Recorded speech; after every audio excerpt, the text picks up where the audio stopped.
నమస్తే welcome to frontline factor with Monika.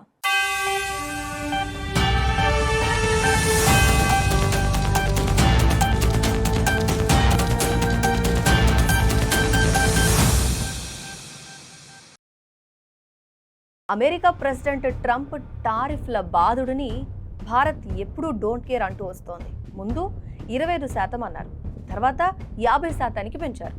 అయినా సరే అమెరికా సుంకాల విషయంలో భారత్ వైఖరి ఎలా ఉంది అంటే ఎప్పుడూ తటస్థంగానే క్లియర్గా కనిపిస్తోంది.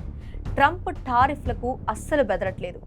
మీరేమైనా చేసుకోండి, మా వైఖరి ఇంతే అన్నట్టుగా ఇండియా తీరు కనిపిస్తుంది. ఇటీవల ఏమైంది అంటే విదేశాంగ శాఖ మంత్రి జైశంకర్ కూడా అమెరికా మీద సంచలన కామెంట్స్ చేయడం జరిగింది. భారత ఉత్పత్తులు నచ్చితే కొనండి, లేకపోతే లేదు అనే విషయాన్ని క్లియర్ కట్గా తేల్చేశారు. We are not the biggest purchasers of Russian oil, that is China. We are not the biggest purchasers of Russian LNG. I'm not sure, but I think that is the European Union. We are not the country which has the biggest trade surge with Russia after 2022. I think there are some countries to the south.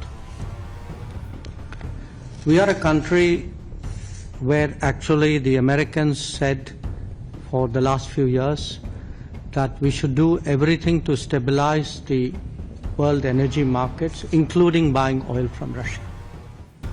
Incidentally, we also buy oil from America, and that amount has been increasing.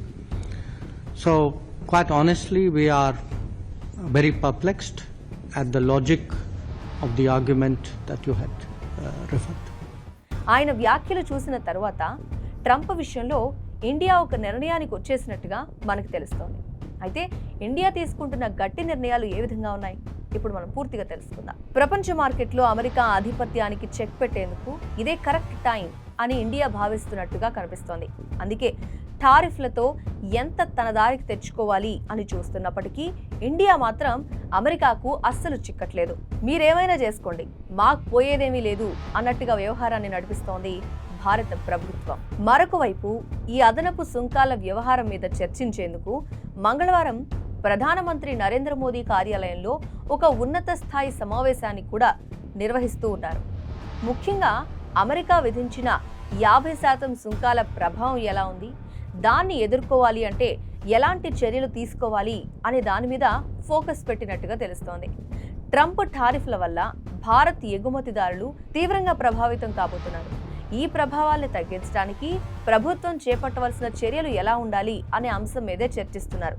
అయితే ఈ సమావేశంలో ఎగుమతి ఆధారిత యూనిట్లు, చిన్న మధ్యతరహా పరిశ్రమలకు అండగా నిలవడం మీద దృష్టి పెడుతూ ఉన్నారు. ఈ సుంకాల వల్ల ప్రభావితమయ్యే కొన్ని పరిశ్రమలకి ప్రత్యేకంగా మద్దతు అందించే విషయం మీద కూడా ఈ సమావేశంలో చర్చ జరగబోతూ ఉంది. ఈ ఎగుమతిదారులు ఎదుర్కొంటున్న అనేక రకమైనటువంటి సమస్యలకి ఒక పరిష్కారం చూపించే దిశగా అత్యవసర క్రెడిట్ లైన్ గ్యారంటీ లాంటి స్కీమ్లని, కొన్ని పథకాలని కూడా అందించే ప్రతిపాదనల మీద ఈ సమావేశంలో డిస్కషన్ జరుగుతుంది. తాజాగా మనం గమనిస్తే అమెరికా మార్కెట్లోకి ఎంటర్ అయ్యే ఉత్పత్తుల మీద 50% సుంకాలు అమలు కాబోతున్నాయి. ఇది భారతీయ ఎగుమతిదారుల మార్జిన్లని ఇంకాస్త దెబ్బతీయడంతో పాటు ఈ సప్లై చైన్కి కూడా అంతరాయం కలిగిస్తుంది అనే వాదనలు బలంగా వినిపిస్తున్నాయి. అంతేకాదు, టెక్స్టైల్ చూసినా, వేరే ఇతర ఉత్పత్తులు ఏవైనా సరే, కెమికల్స్ వరకు కూడా కీలక రంగాల్లో ఈ జరుగుతున్న పోటీకి ప్రభావితం చేస్తుంది అనే ఆందోళనలు కూడా ఇప్పటికే పెరిగిపోతున్నాయి. దాంతో ప్రభుత్వం ఇప్పుడు చర్యలకి ఉపక్రమించిందని చెప్పాలి. అయితే రష్యా నుంచి చమురుని దిగుమతి చేసుకుంటున్నందుకు గాను భారత్ మీద సుంకాలు పెంచడం అన్యాయమని, ఇది కరెక్ట్ కాదు అని ఇప్పటికే భారత విదేశాంగ శాఖ తీవ్ర అసంతృప్తిని వ్యక్తం చేస్తూ వచ్చింది. ఈ విషయంలో భారత్ తన జాతీయ ప్రయోజనాలను, ఇంధన అవసరాలను బట్టి నిర్ణయాలు తీసుకుంటుంది, అంతేకాని ఇతర దేశాల ఒత్తిడికి లొంగదు అని స్పష్టం చేసింది.